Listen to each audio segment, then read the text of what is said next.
Tenemos esta mañana como invitado para la entrevista política al congresista Gilbert Violeta, congresista no agrupado, pero que pertenece a la, vamos a decir, protobancada de Contigo, que es un partido político ciertamente y que está a la búsqueda de masa crítica para constituir una bancada. ¿Qué tal, congresista? ¿Cómo está? Sobre todo masa crítica. Masa crítica, es decir, el número suficiente para Buen día, acceder a Mario, ese un placer. derecho. ¿Cómo van esos esfuerzos a propósito? Bueno, le hemos encargado al congresista Cheput que termine de hacer esas definiciones. Yo sé que hay algunas conversaciones en curso, esperemos que prontamente se defina la formación de la bancada. Ustedes son tres, necesitan... Somos cuatro, ¿no? Son cuatro. Somos cuatro, se necesita una persona más. Porque Es decir, son los tres de Contigo más el congresista Castro. Más el congresista Castro. Sí. Necesitan una persona más. Para formar formalmente bancada. Sí, ¿no? y se está haciendo difícil porque, digamos, no creo la verdad es que no hemos hecho mucho esfuerzo tampoco. ¿No? Es un trabajo que lo hemos tenido medio abandonado, pero hay que darles...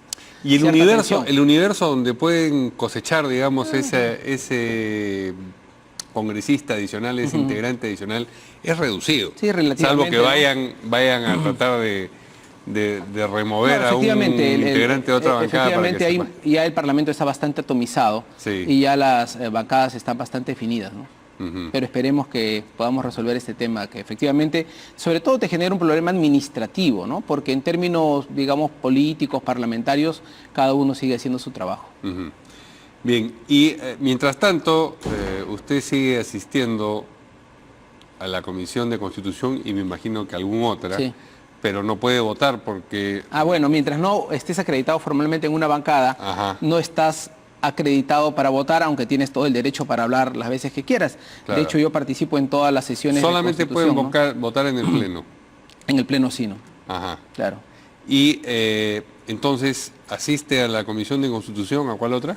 Estoy en formal, digamos, por formalizar, ¿no? En la Comisión de Defensa del Consumidor, Justicia y Constitución. Bien, y entonces ha estado asistiendo a estas últimas sesiones de la Comisión de Justicia, de Constitución, donde estamos con toda la reforma política. La reforma política se discute y ¿cómo ha votado simbólicamente a propósito de las cosas que se aprobaron ayer, quiero decir? Creo que se está avanzando con un relativo consenso, ¿no? Más allá de algunos votos en abstención o algunos en contra, en la mayoría de votaciones se logra madurar bastante los textos que finalmente se están votando. Y hay insisto, un relativo consenso que creo que es muy positivo, porque más allá de que los textos no terminan en la literalidad propuesta originalmente por el Ejecutivo, son textos que se van modificando y que van generando pues una coordinación entre todas las bancadas, e incluso porque se ha recibido la presencia en su oportunidad del Premier, del propio Ministro de Justicia, que han sentado posición sobre varios temas, ¿no? Pero le decía, aquello que se aprobó... Sí, yo por lo general... Quiero decir, las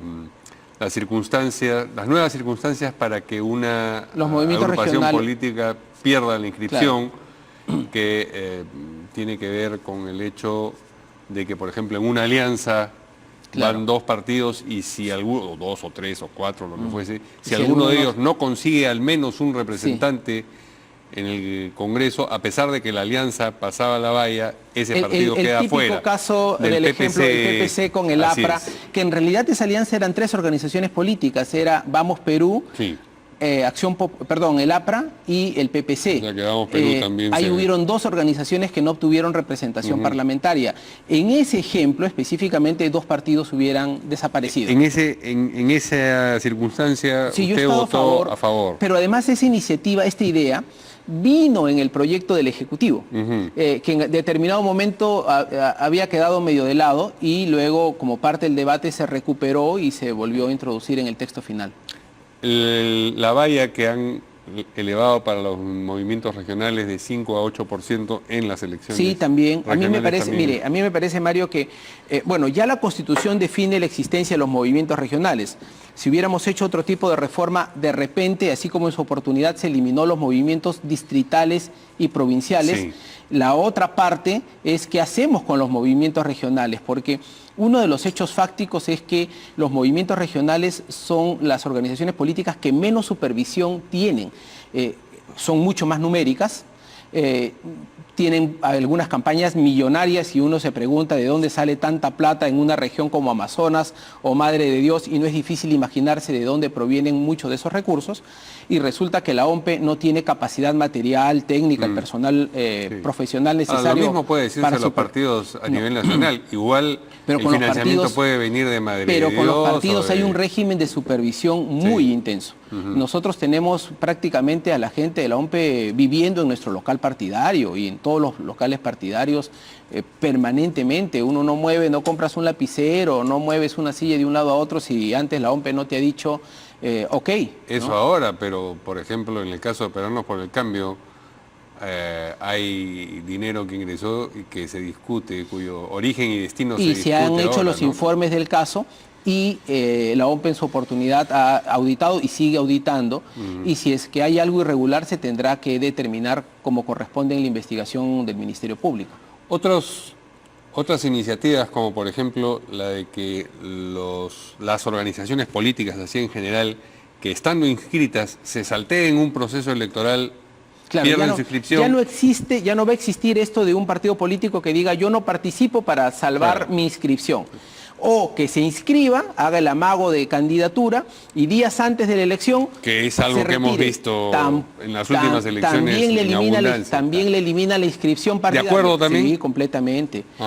Y lo otro, si es que 2 o más organizaciones políticas se unen, los que se unen van a tener que pensar bien, porque eso significa que van a tener que, para pasar la valla, incrementar un 1% adicional del electorado a su favor. O sea, no es que las alianzas... Es lo mismo un partido que una alianza, claro. Así es, entonces también en la incrementa también la valla. Por lo tanto, digamos, el sistema se va a hacer un sistema mucho más escrupuloso desde ese punto de vista. Ustedes son partido político, entonces también...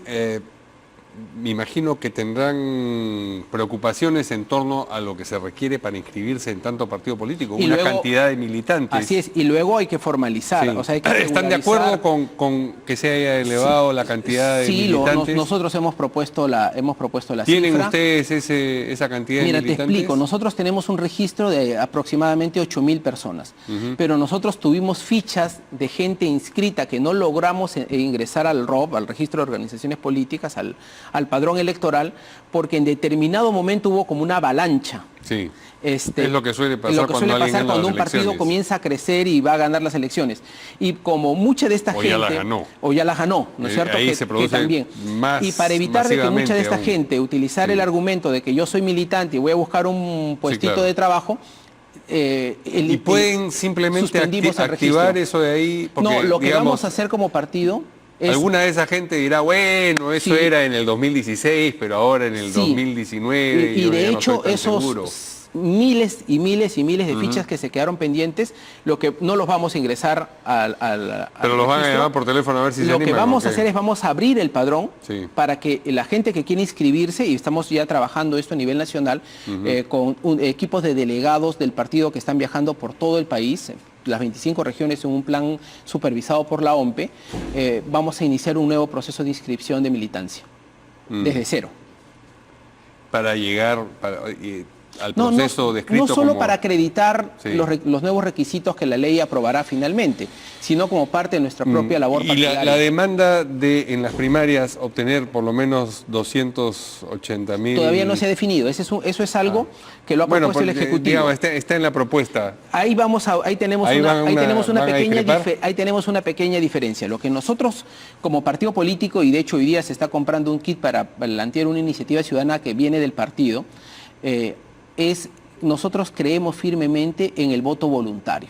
Nosotros creemos que el primer ejercicio de rebelión y de formación del ciudadano frente al señor feudal, al rey o al tirano, no es el derecho de hacer, sino el derecho que te supone la libertad de no hacer. Es decir, si es que a mí me imponen algo, yo debería tener un primer ejercicio de libertad de no cumplir aquello a lo cual podría alguien creer que estoy obligado. Y ese es el derecho a no votar, cuando el no votar significa también un ejercicio de libertad y una expresión política.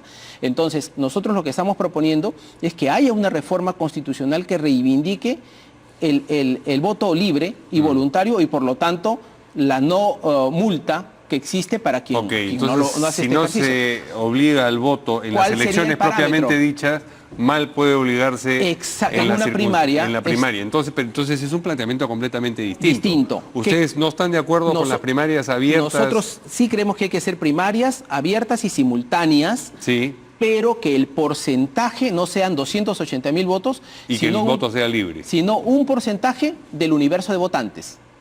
Si en el padrón electoral son 23 millones y medio de votantes, pero si a esa elección libremente van a votar 10 millones, hay que establecer un porcentaje de ese universo que fue a votar. ¿Y no tienen idea de cuánto? Por ejemplo, un 1%. Un 1%. Un 1%, ¿no?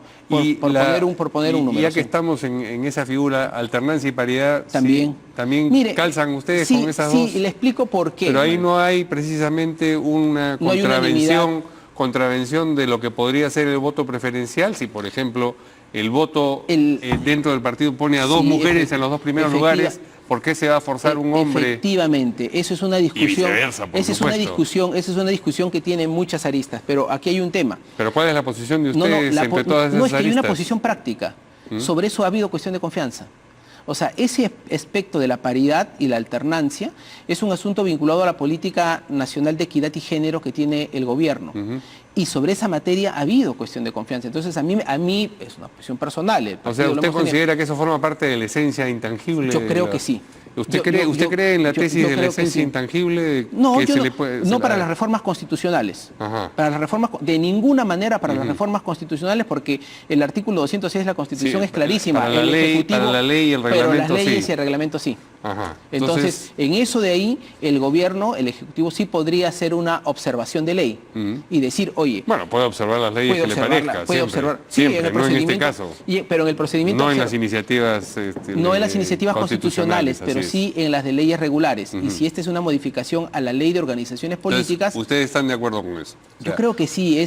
Primarias... Creo que supone un reto enorme para los partidos políticos. Libres... Dirigidas por la OMPE. Dirigida, por supuesto. El padrón electoral supervisadas por la RENIEC. Y Tribunal Electoral, Jurado Nacional de Elecciones. Lo que garantiza, lo que permite la permanencia es un porcentaje del universo de votantes. Alternancia y paridad, sí. Así es. Ese es más o menos. Y la participación, esto es importante resaltarlo, de las tres instituciones electorales. ¿Qué cosa es lo que pasa hoy en los partidos políticos? Los partidos políticos elegimos a nuestros propios tribunales electorales, es decir, a nuestro propio jurado, que ponen las reglas de juego para la elección y elaboramos nuestro propio padrón electoral, es decir, quienes votan. Lo que esta reforma supondría, y en eso estamos de acuerdo, es que quien resuelva las controversias al interior del partido político sea el Jurado Nacional de Elecciones. Quien te administre y te ayude en la formación de tu padrón electoral sea la RENIEC.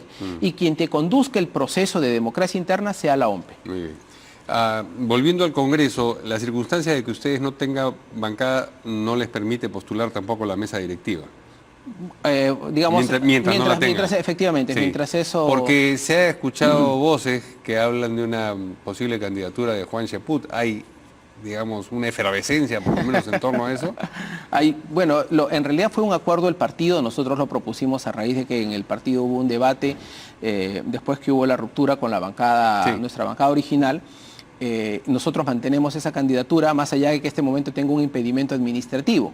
Pero si es que eso se resuelve, la candidatura de Juan puede prosperar perfectamente. ¿Y hay conversaciones con otras bancadas a ese respecto? También hemos tenido incluso invitaciones de otras bancadas para integrarnos a otras bancadas, pero eso se definirá oportunamente. ¿El fujimorismo los invitó? No, de ninguna manera. No. Fuerza Popular, de Fuerza Popular no. Mira, es más, Mario, nosotros hemos dicho, no porque queramos desmerecer a Fuerza Popular, en absoluto, sino porque sencillamente nuestras posiciones políticas pues no están en esa línea.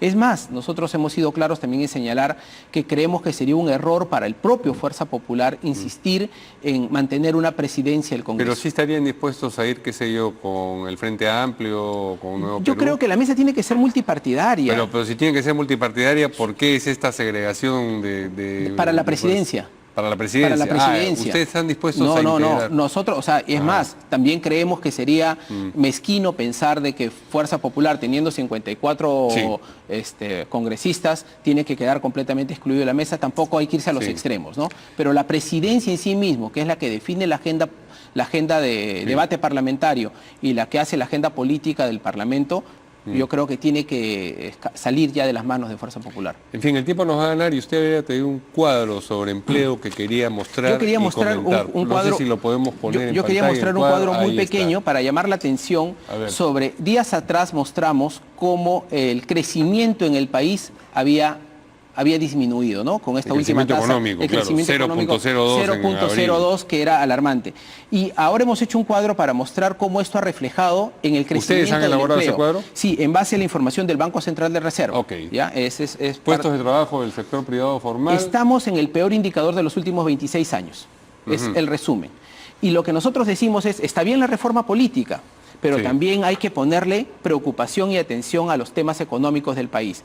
Y le hemos dicho insistentemente, hay diversos proyectos, por ejemplo, de inversión que están paralizados. Y este es empleo formal. Empleo formal. Lo que pasa es que, digamos, el empleo formal se ha hecho muy caro para el empleador. Y se pasa a la informalidad, pero el empleo informal es el gran mal de nuestra economía. Digamos, el asunto, el debate se centra en si flexibilizar la legislación laboral va a permitir o no que crezca el Pero es que la empleo. estrategia tiene que ser formalizar la fuerza laboral del Perú, asignar derechos, negociar, buscar consensos. Pero mientras más cara sea la formalidad, más informalidad hay. Eso es una... Pero hay muchas otras fórmulas. Por ejemplo, el ministro Grados en su oportunidad estuvo ensayando dos alternativas. Uno, que el Estado pague parte de la seguridad social, con lo cual disminuyes el costo. Segundo, que se pague, por ejemplo, los costos de incorporación. Pero eso es de la masa joven al contribuyente ese costo, porque no es que el Estado pague, el Estado